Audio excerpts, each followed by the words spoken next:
Welcome to another edition of Practical Pet Chat with Lorin and Robert Semro. I hear from folks all the time, like, how did you learn this? How did you know this? How do you know what you know is right?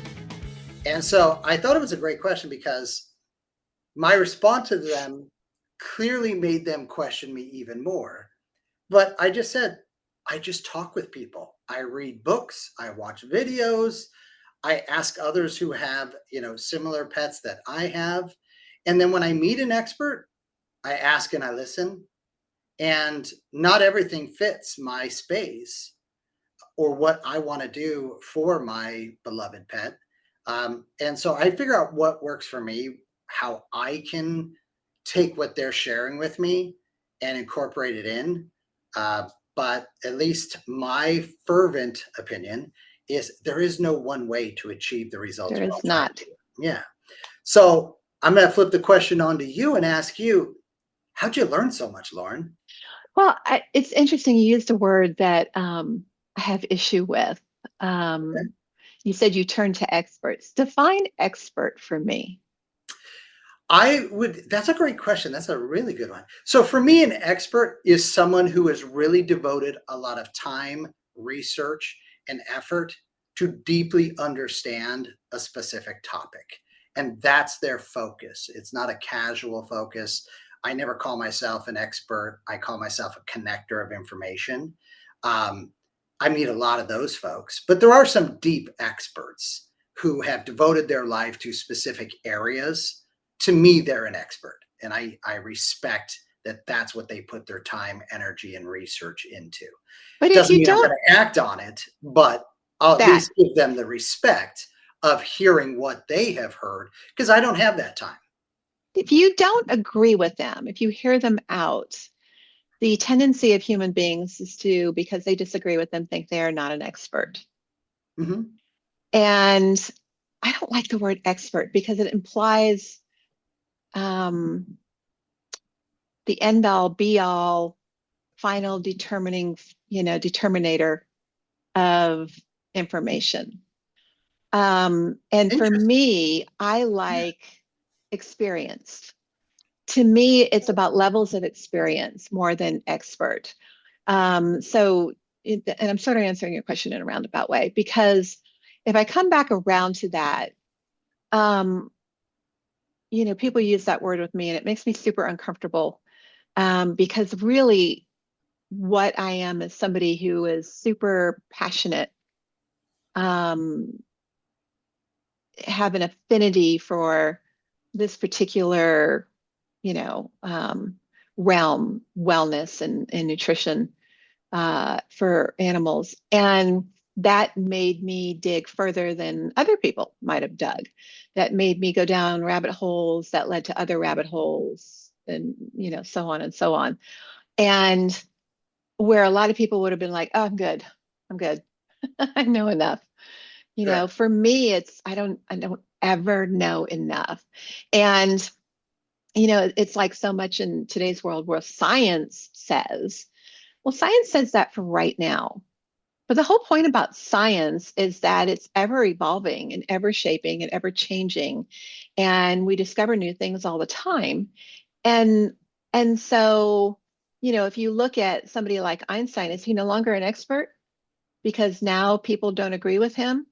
There have been instances of disagreement in all realms of, oh my gosh, science where people have won Nobel Prizes.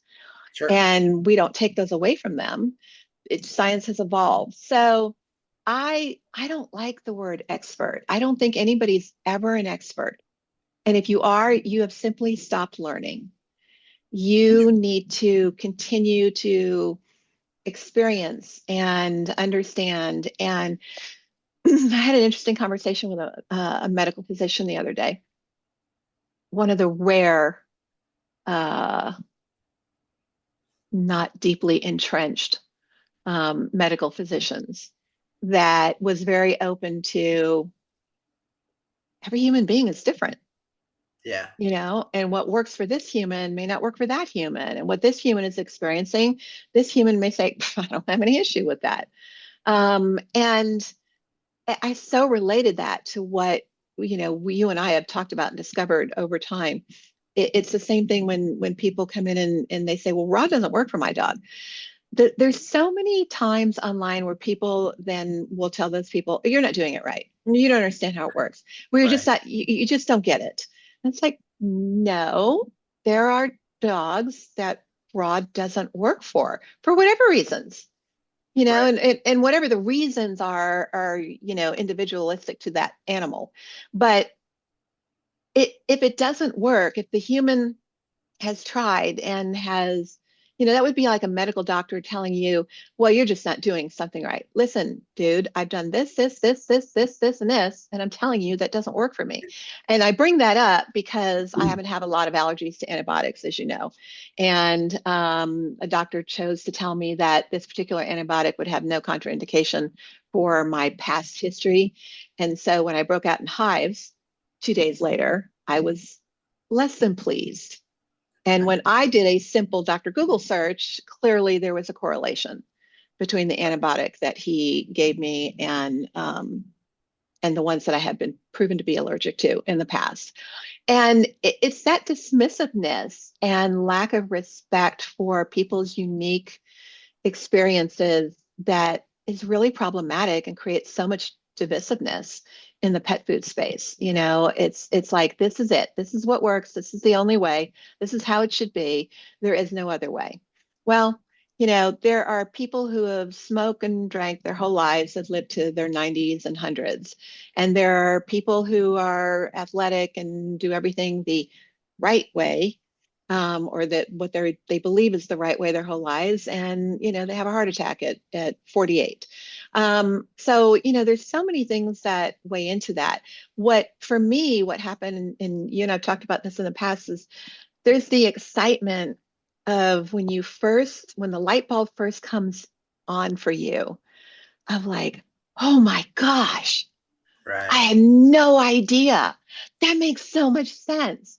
And, at the time I had a store, and I look back on it and it's cringeworthy for me, because people came in and I was like, oh no, this is the only way to feed. You have to do this. You've got to do it this way. You shouldn't be doing anything else. To do anything less would be damaging, Right.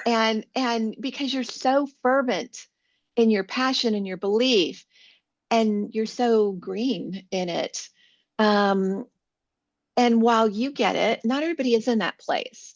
And Sure. I think with time and experience of, client after client after client coming in, and you starting to take a step back and realize that's not necessarily the case. Right. Not every one of these animals is the same. That sends you back down into research and courses and conversations and looking things up and looking at all the data that's out there. I'm really big on, I want all sides of the data. I Right. want, whether I believe in it or not, I want all sides of the data. I want to know what the opinions are. I want to know what the proof is. I want to know, where they extrapolate the information from. And then I can put that together based on what I see. The great thing about, two things happened for me. I had a store that I was very fortunate, very lucky that it was extremely popular. And it was a wellness centric store and for pets. And we built up a very loyal, wonderful clientele that spanned quite some distance, and including even out of the country. Um, and that's a great R&D department. But more than that, I had 12 dogs and a cat.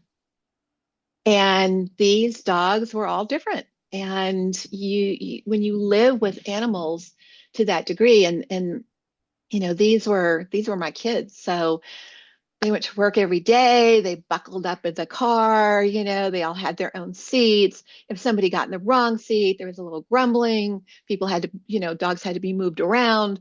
And they went to work every day and they came home every night and they knew their routine.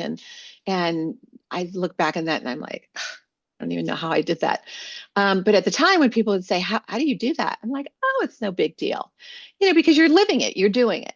but the great thing was I got to watch them as I fed them, as I interacted with them, as I watched them interact with each other, as I watched, things evolve for them in their behavior, how things translated that they consumed, and realized also things like, gosh, there is such a thing as too much of a good thing.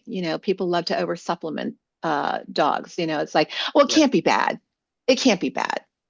And I'm like, it can be bad if it's not necessary because people underestimate the power that natural things have, and the strength with which they can affect a being, whether it's food or anything else. I mean, obviously that's very proven over and over and over in food.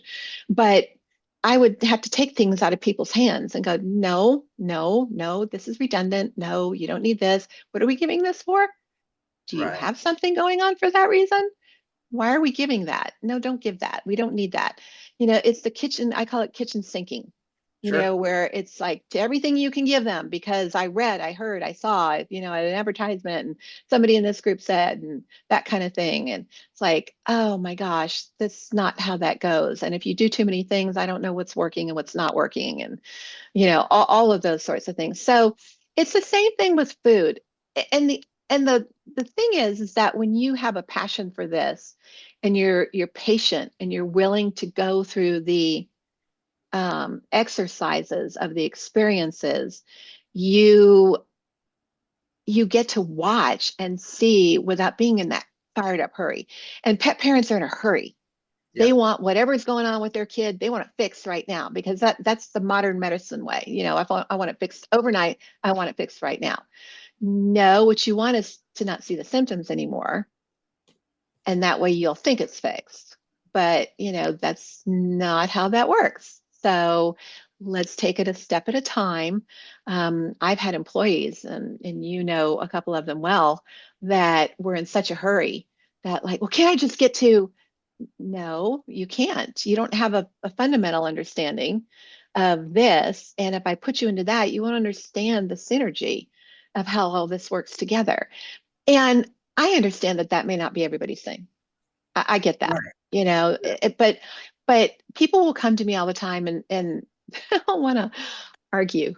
Well, this doctor says, this vet says, and Sure. I'm like, and I'll be patient and I'll give them the counter information and I always support everything with documentation or links or, things that they can look up on their own and decide for themselves.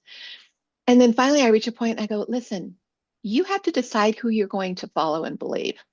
Because until you dedicate some time to following that person's regimen, you will not know whether or not it works. So jumping from this regiment to that regiment to this regiment to that regiment is not going to do anything except keep your kid where he's at. Right. Well, and I think what you're talking about too is giving the power of influence or authority to someone. So I use the term expert, but you're not an expert until you prove you're an expert to me based on what I've already researched. Sure. Because you have to have some basis. I wrote down a couple of things. By the way, first of all, I'm calling dibs because 12 dogs and a cat is certainly a country hit someplace. So I'm going to need to work on a country song from that. But you also mentioned a couple times passion, and so sometimes to me that's why to me that is what the pet world is all about. It is passion, and unfortunately for my experiences, and I think maybe that's how you started. So maybe it is just about experience and what's working and what isn't working.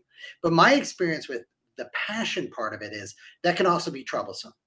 I Mm-hmm. see people really rushing towards this trend, that trend, and there's nothing wrong with, hey, let me know about it. Let me see how it might help. But people want to dig in so hardcore.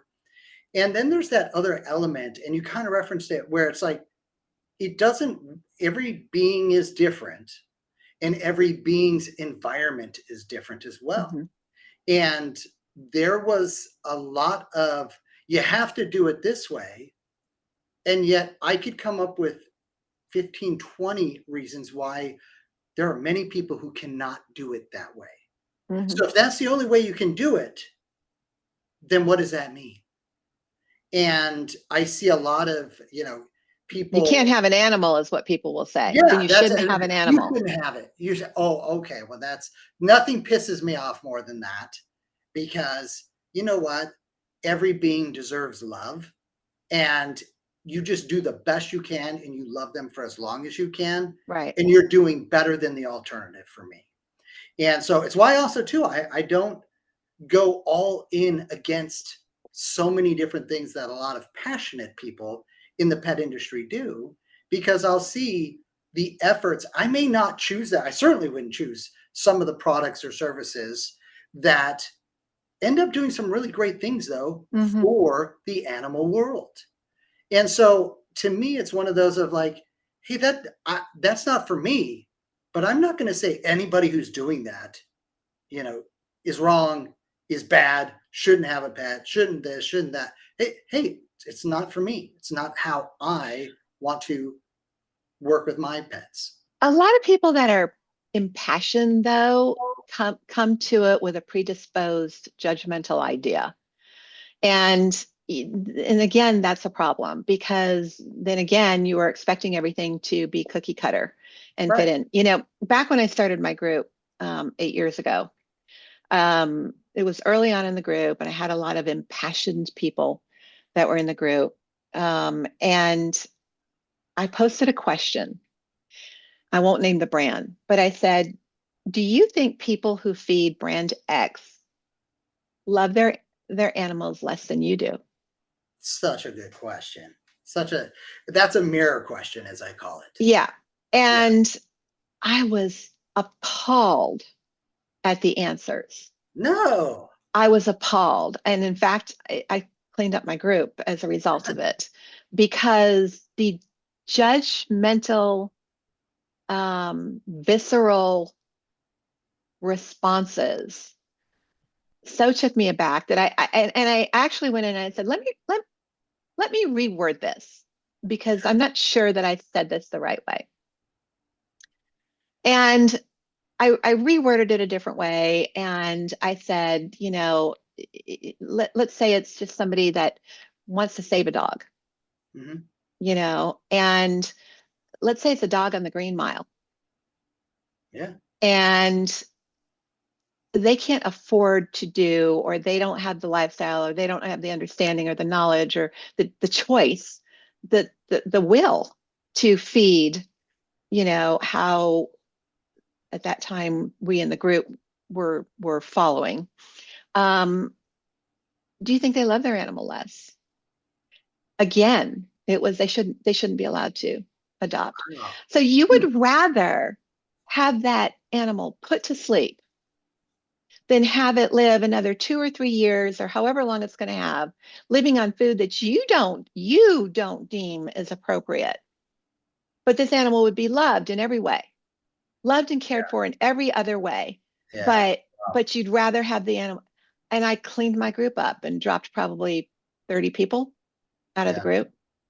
because I was like, you don't get it. You do not understand that this is nothing more than about, the bigger picture of what people can do. And, ideally we would all have Elon Musk money, Right. and be able to do everything we could do for animals. But again, interestingly enough, that would come down to choice and environment and belief systems and that kind of thing, because a lot of times it's not necessarily just about the money. People don't necessarily, they may have a lot of money and they don't see it that way. It's this is what works, this is fine. I live in Texas now, and I'm just saw somebody who had posted something in another group. They're looking to adopt a golden, because their 17-year-old golden, goldens, that's Right. like, oh my That's gosh, amazing. that's amazing for a Yeah. golden, right? Yeah. Their 17-year-old golden had just unfortunately passed, Mm. and they wanted to get another golden for their other two dogs who were missing that dog terribly. And I read through the thread and somebody said, what were you feeding? And it was a kibble. Right, right. Eh, So Shocker. yeah, so, and I love that you share that because I was fortunate early on, um, when I was framing how I was going to share knowledge and share experiences. I had a entity reach out to me, and long story short, and paraphrasing, but what they really were was a food bank for dogs and cats, and folks that were struggling to be able to afford to feed their pets. And it came about because the founders were a part of other organizations, and they would see in the human food bank side of things, there were many people who would get the limited amount and would then split that, whatever could be shared with their pets. And so they weren't fully getting the food they needed because that's how much they left. So one, that statement just kills me. Mhm. I just really destroys me. But from the standpoint too, I, it was really interesting for me, and I was moved. I actually met this person at an airport because they were flying through town, and he's like, "Hey, can you just come have a drink with me?" And I'd just like to share what we're seeing and what we're experiencing, and it's so profoundly. It's why I don't say against any of the major manufacturers or all the rest of it. That I will say that's not the way I'm going to do it. I'm certainly not going to give that to my pets when I have the ability and the knowledge and the this and that to do better for them. But that doesn't mean that I won't support what these companies are doing because they do make a difference for so many.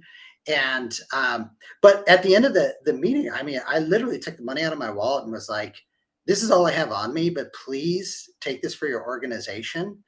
And let me make some calls. And I have to tell you, there are a lot of great companies out there. There are some not so great companies out there too, sure. But at the end of the day, what I was asking for was as much sustenance as I could find to help out this endeavor. Mhm. And it was companies that I've seen a lot of people go after, a lot of people criticize. Mhm. And when they try and prompt me and ping me and say, "You need to, Rob, people want to hear what you have to say," I'm like, "You wouldn't like what I have to say." Mhm. Because at the end of the day, I care about doing the best for the being. And if that's the best that you can do, then God bless. And I know you love this animal as much as possible. There's no doubt. And so that just really, now there are plenty of people who don't.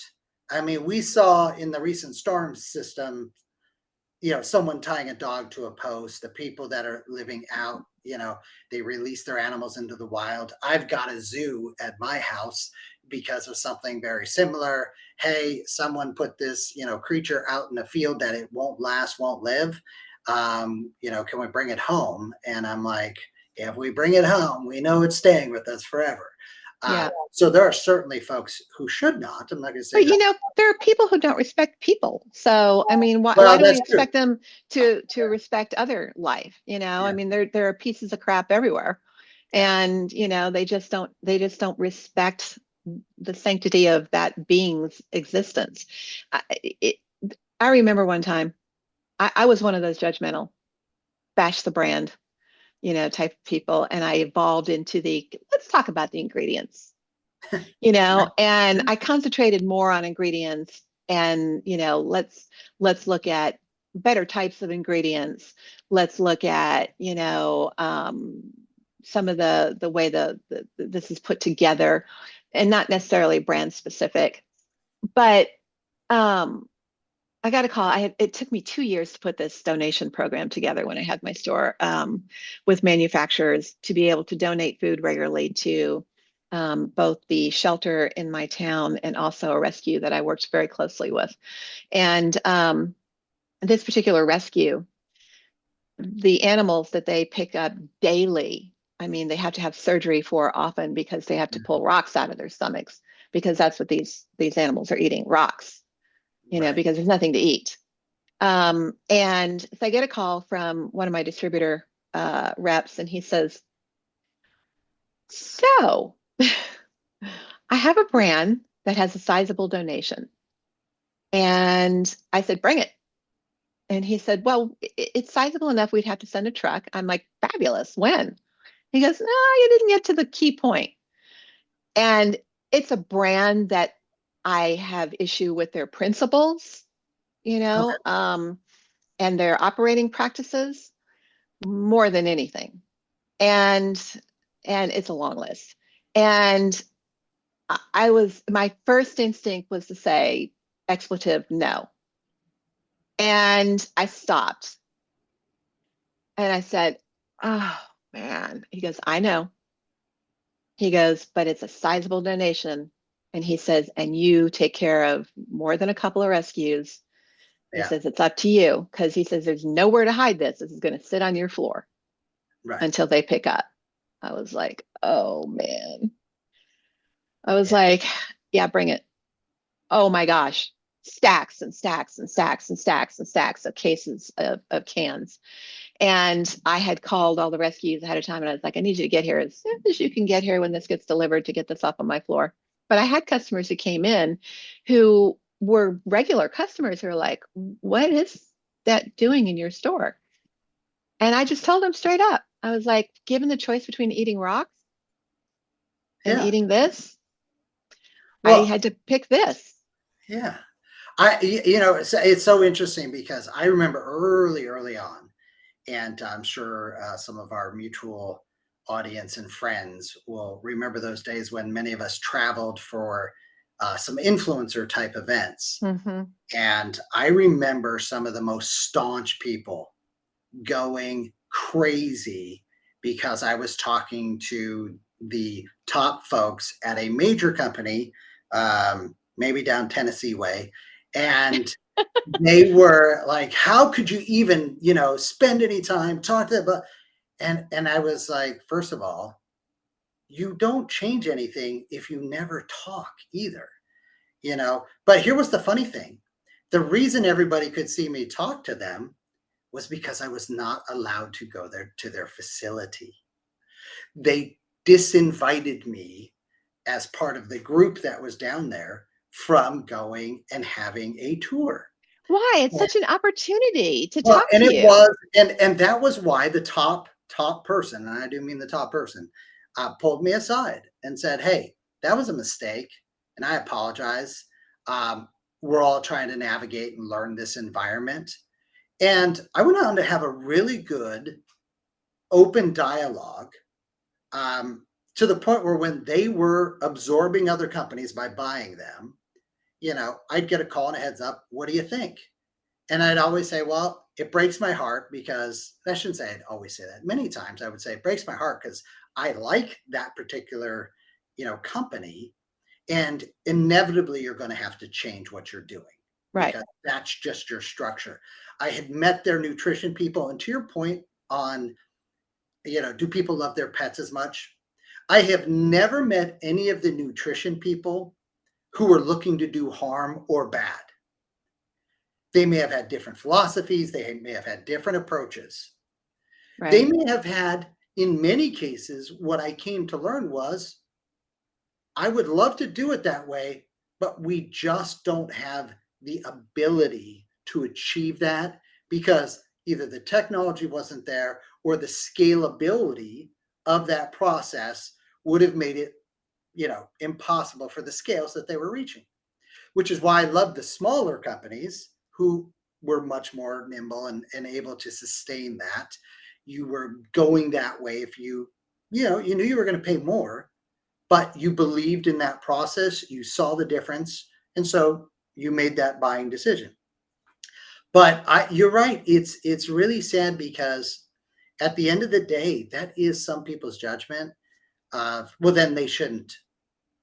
Well, okay, but that answer leads to things that are, in my opinion, much worse. So I will never Well, be behind you in those types of things. those same people, though, if you talk to them about their own diets, Oh you my god. know, Yeah.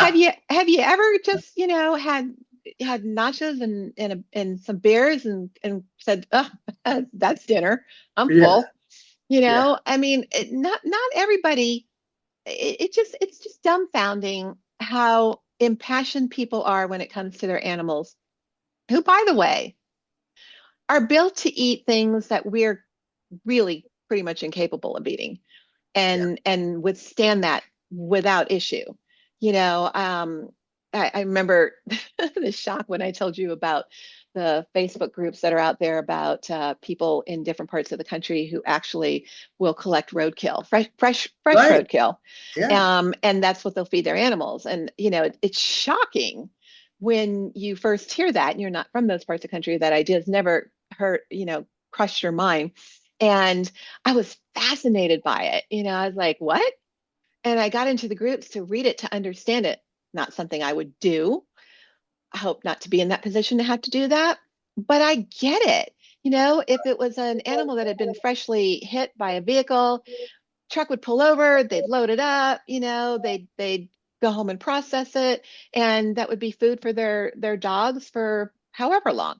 Right. And I was like, that's really kind of the full circle of life, because here's an animal that got struck, or and they take steps to ensure the animal hasn't been poisoned and those Right. kinds of things, because that was the first thing I thought of. How do you know? And Yeah. um Yeah. and and it really, these are people who do this on the regular, and who am I to say that's the wrong way to do it? It's fresh, it's free range, it's Yeah, if you didn't know how that end unprocessed. result occurred, you'd be Yeah. some people would be all for it because, Yeah. free range and no, No antibiotics anywhere. processing. Yeah, a lot Yeah. of this is, yeah, no, I mean, and I think that's the dichotomy of, and to your point too, I will go another direction with you.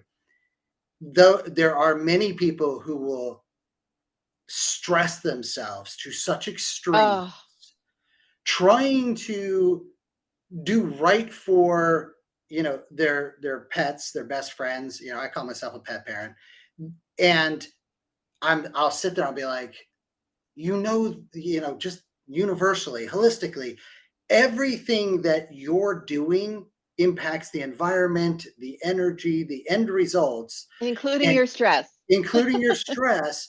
Yeah, and because that's what our animals feed off of, sometimes more than anything else.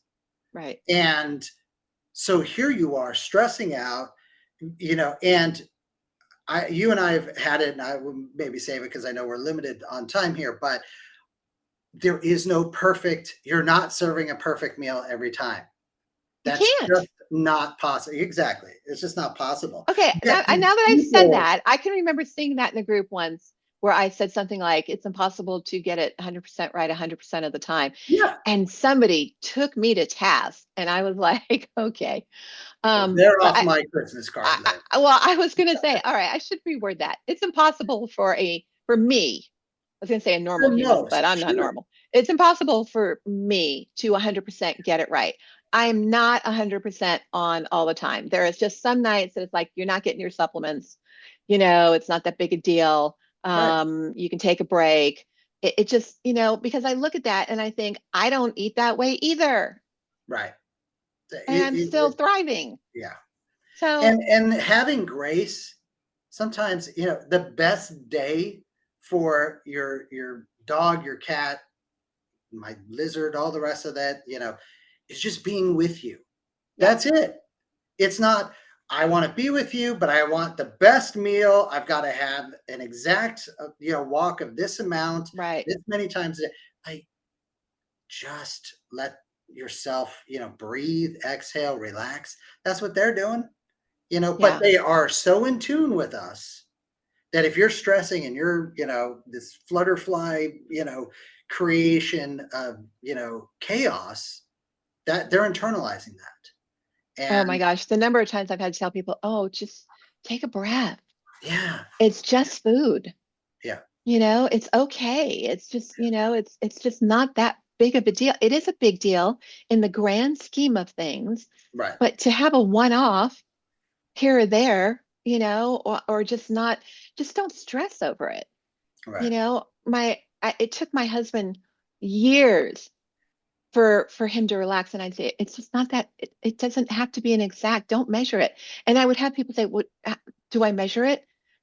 I hate the back of packages of food. I realize that they have to have a guideline. I realize Yeah. it's APCO required and packaging required. But if you ever look at the guidelines on packaging, it's a under 30 pounds is Right. from this much to this much. And it's like, holy cow. You Right. know, we haven't taken into account age, any issues, wellness, the varying size, The lifestyle. the calorie burning, Yeah. it's just it's so goes on and on. And people, I could, it was the hardest thing I had to do in my store was break people of that. And I would say to them, do you look at the back of a package on how much you should eat?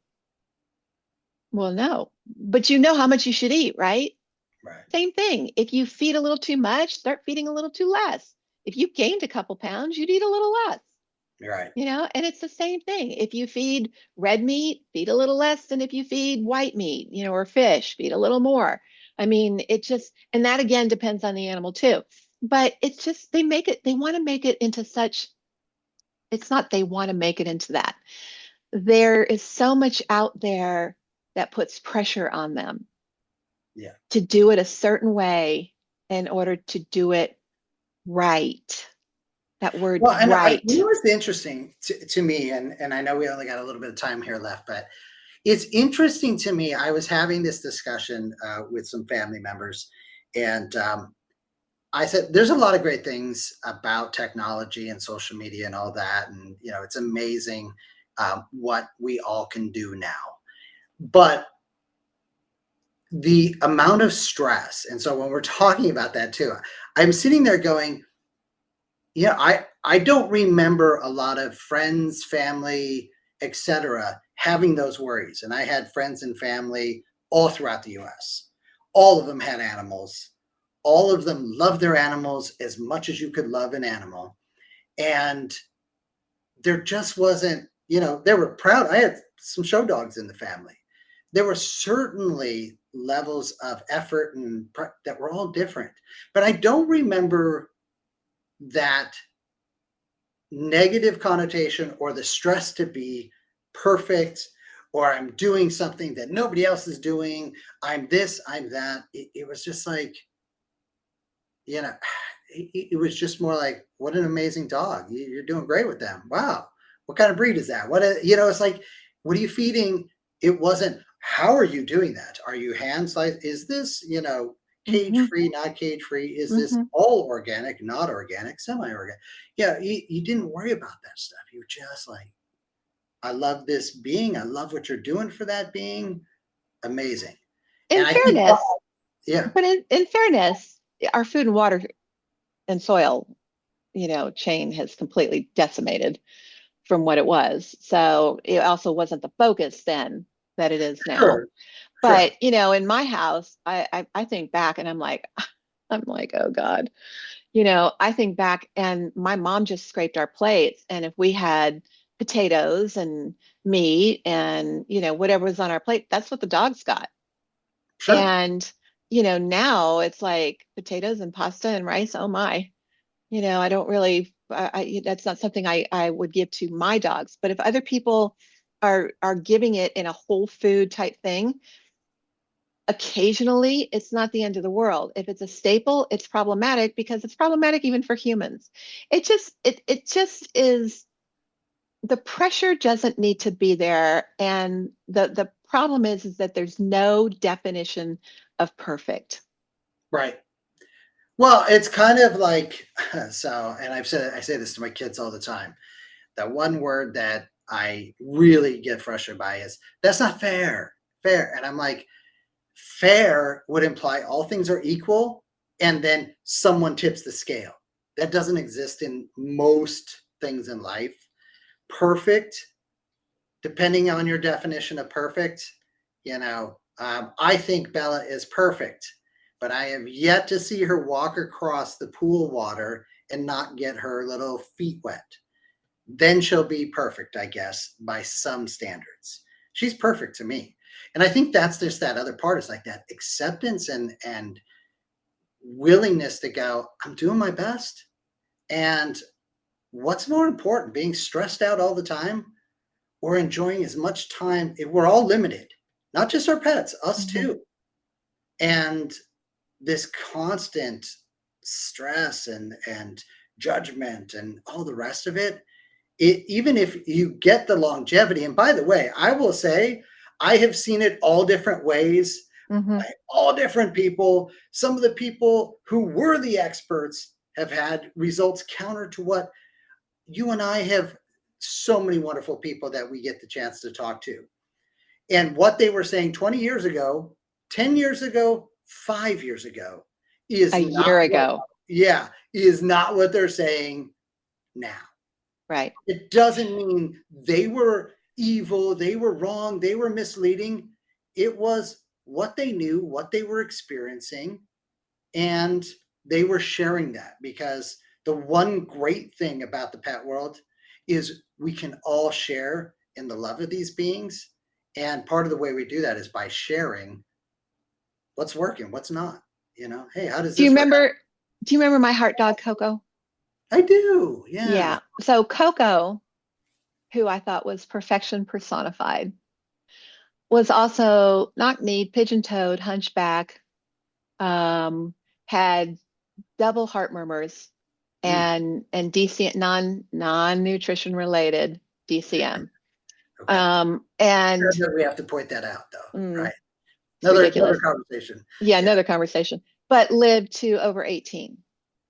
And I knew everything there was about her, but my goal was to make every day of her life as happy as it could be for her, Yeah. and not focus on the things that she had going on because she didn't know it. Right. Right. That's the beauty of them. They don't know it. And so if we don't have a crystal ball for any of this. So, I want to maximize every minute I can and bring as much joy and happiness to my animals as possible. And I work at it, but I don't, and I'm impassioned about it. But I think where I draw the line is being obsessed over it, where if I don't have, the right number of grains of their, supplement in, then it's not going to be effective, or, Right. those kinds of things. And I spend most of my time telling people to relax. It's okay. Take a breath. It's Yeah. okay. Don't stress over this. It's all right. You need to take a step back, get control. The number of people that have reached out on their way to the emergency rooms and things like that. And I'm like, okay, take a breath because your animal's feeding off of you. Yes. You need to stay calm and you need to be there for them, because if you're calm, then they're going to calm down and it's going to be easier for them to deal with what they're dealing with. But it's also on the other flip side of that coin isn't it wonderful to see how adored animals are today? Absolutely. Absolutely. And I think the other element of it is they're recognized as such an important part Hmm. of our overall health and well-being. Yeah. And that shift has been gradual, but has really exponentially blown up in the last few years, I think. Yes, I And agree. that is one of the great things about social media. And you and I have talked, and there are times where, you know, I'm at a client's, meeting and this and that, and I'm just feeling stress and all that. I can flip on a video of my dog. I can watch a video of somebody else's, dog or cat or bird or whatever's posted, and it changes my entire mood Hmm. and then my energy and my day. So yeah, you're that's what's so important. How many times do our dogs, while we're in the chaos and getting things done, and they just come up and put their head on your lap, Hmm. and you look down and they're just saying, "It's okay. Yeah, it's their version of You are take a loved. breath. Yeah, Take a you are breath, loved. mom. Yeah. Yeah, it's okay. We're gonna get through this." And no, I love that. And you're right. It's not something to be knocked either, but it is one of those of balance. Everything's about balance. Hmm. And sadly, it's so hard to achieve. Yeah. And, if there was a perfect way to do it, I know we would all be trying to do it. So, Yeah. yeah. Well, But good. there isn't. So don't try. Nobody try for perfect. That's the whole gist of this. There's no perfection. Don't shoot for it. Shoot for doing better. Shoot Yeah. for doing better. Yeah. That's you can achieve that every day. So The content of this podcast is for informational purposes only. It is not intended as, nor should it be construed as, professional medical advice, diagnosis, or treatment for your pets. Always seek the advice of a qualified veterinarian with any questions you may have regarding your pet's health or medical condition.